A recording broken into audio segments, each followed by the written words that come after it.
La visión biplánica de Saussure hace que haya una distinción entre lengua y habla denominada por el mismo langue e parole, que también esto conlleva pensar una división entre lengua y lenguaje, porque para Saussure lengua más habla es lenguaje.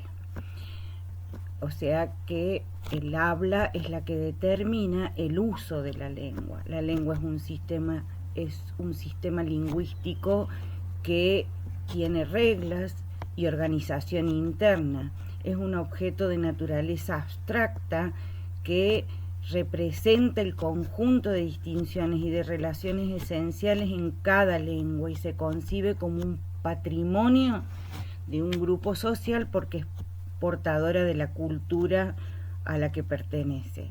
En cambio, el habla está constituida por el comportamiento lingüístico observable de los hablantes, es decir, por las manifestaciones concretas que cada individuo hace a título individual. Es la apropiación y uso de la lengua. Por esto les decía que lengua más habla, es decir, el uso efectivo de la lengua, nos da como resultado el lenguaje. Otro ítem de esta visión biplánica es la doble articulación de la lengua.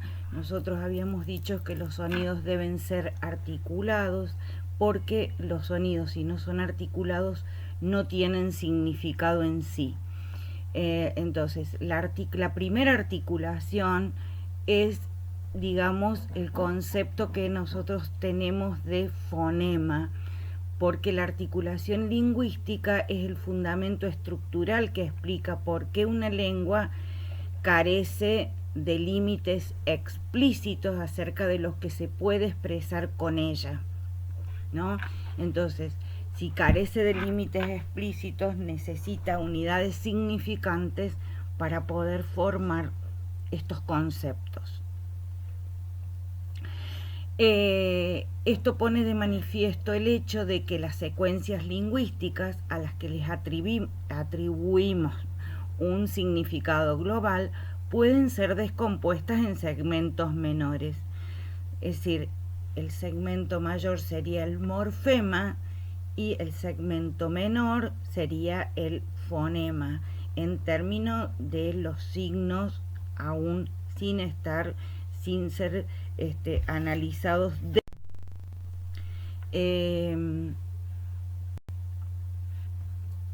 también la doble articulación es el fundamento que permite que una lengua pueda expresar un conjunto no cerrado de proposiciones.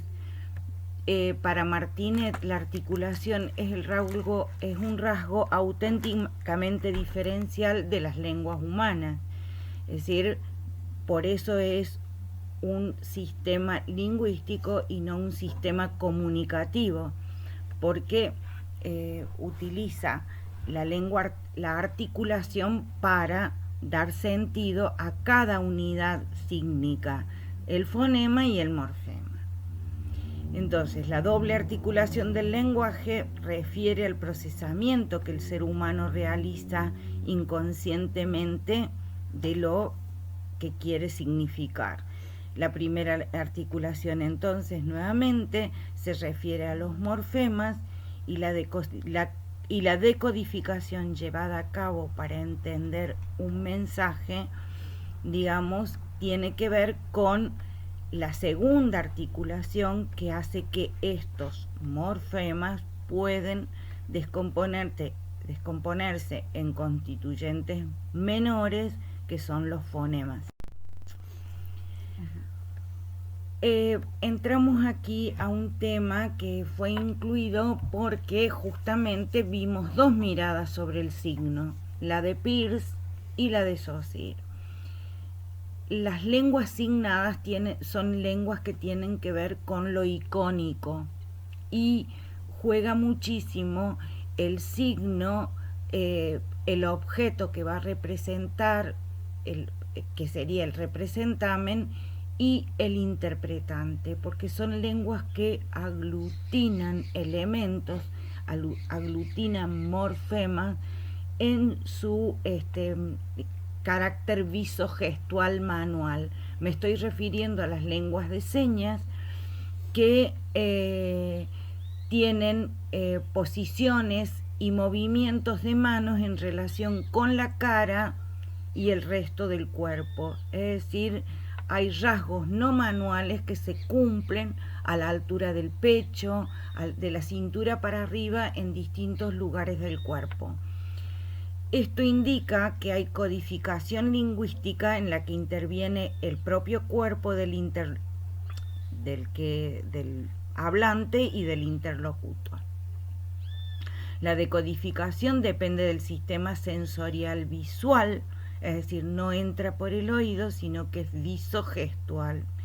Y la iconicidad es un aspecto relativamente determinante en estas lenguas visogestuales, porque hay, digamos, signos lingüísticos visogestuales que son muy translúcidos. Por ejemplo, la seña que indica una casa o que indica una esquina. Entonces, esta cuestión translúcida de estos signos visogestuales hacen que sea una lengua icónica, y además articula al mismo tiempo distintos elementos mínimos. Por ejemplo, la forma de la mano, la orientación, si es adelante, atrás, abajo, arriba. Por ejemplo, si algo es elevado, seguramente la orientación será hacia arriba, y el tipo de movimiento que conjuga la expresión facial. En cuanto, si volvemos al sistema de la lengua, vamos a decir que hay dos elementos que describen a este sistema, ya no en términos de un signo individual, sino de signos que se juntan para generar una estructura. Esto digamos, cuando se cumple la unión de estos signos, está marcando una linealidad, decimos que estamos en un sintagma. Ese sintagma linealmente indica que tiene un significado. Por ejemplo, la hija de mi cuñado tiene un sobrino muy bueno. Él trabaja con el padre de mi vecina. Hay una linealidad de los distintos elementos que le dan sentido a este sintagma. Ahora tenemos otra propiedad del sistema de la lengua, que es el paradigma. El paradigma indica que las relaciones ya no van a ser horizontales, sino que hay cierta verticalidad en la forma de concebir el significado. Esto tiene que ver con que en el paradigma, por ejemplo, de los mamíferos, voy a elegir la palabra perro para indicar con mayor precisión lo que quiero señalar o lo que quiero contar de un animal. Ahora, en el sintagma, ya sea en un sintagma que tiene que ver con una textualidad o en en un paradigma, ya sea que tiene que ver con la textualidad, con esto me quiero referir a un texto, o ya sea que tenga que gravitar en forma, ¿cómo les podría decir?, mental, es decir, de que el hablante tiene que elegir el vocablo que va a usar. Todo eso se cumple a nivel de paradigma, porque hay una elección de una palabra y no otra, y porque a lo mejor a nivel textual, si yo estoy diciendo un texto o estoy hablando con alguien, el significado de lo que se quiere decir depende de las relaciones paradigmáticas que se hagan con los distintos elementos. Por ejemplo, si en el ejemplo anterior él trabaja con el padre de mi vecina. Posiblemente en otra parte del texto se hable de la vecina. Entonces yo voy a tener que establecer una relación paradigmática entre vecina y Juanita. Supónganse que en el texto esa vecina se llame Juanita, para entender en el medio de ese paradigma quiénes son los protagonistas o las personas que están presentes en ese texto. Esto es muy importante que lo tengan claro. El sintagma es lineal, el paradigma busca relaciones verticales que van buscando elementos que tienen que ver unos con otros en ese paradigma para poder otorgar significado a todos los signos que hacen a esa estructura. Bueno, tenemos de nuevo la diacronía y la sincronía pensada como un enfoque previsto en la teoría de Saussure. Con respecto a la sincronía, podríamos decir que las lenguas cambian, y este cambio es un dato que los lingüistas deben analizar y explicar para determinar las causas que los cambios y los principios que y determinar las causas que provocan esos cambios y que rigen a la dinámica de la evolución lingüística. Y por otro lado, la lingüística moderna ha preferido mantener separado por razones metodológicas el estudio del sistema lingüístico en una época determinada y el estudio evolutivo de los cambios sufridos a través del tiempo. Es decir, que la sincronía se ocupa de estudiar una lengua en un momento concreto. Por ejemplo, el español de Cervantes, el español argentino en la región cuyana, el inglés de Shakespeare, el español en grupos etarios de la comunidad puntana, etc. Esto lo van a entender todavía mejor cuando hagan la materia sociolingüística ya en cuarto año. Y por otro lado, se trata de un enfoque que en todos los fenómenos analizados tienen que dar un mismo corte temporal, es decir, ese corte temporal es determinante para estudiar ese fenómeno lingüístico particular.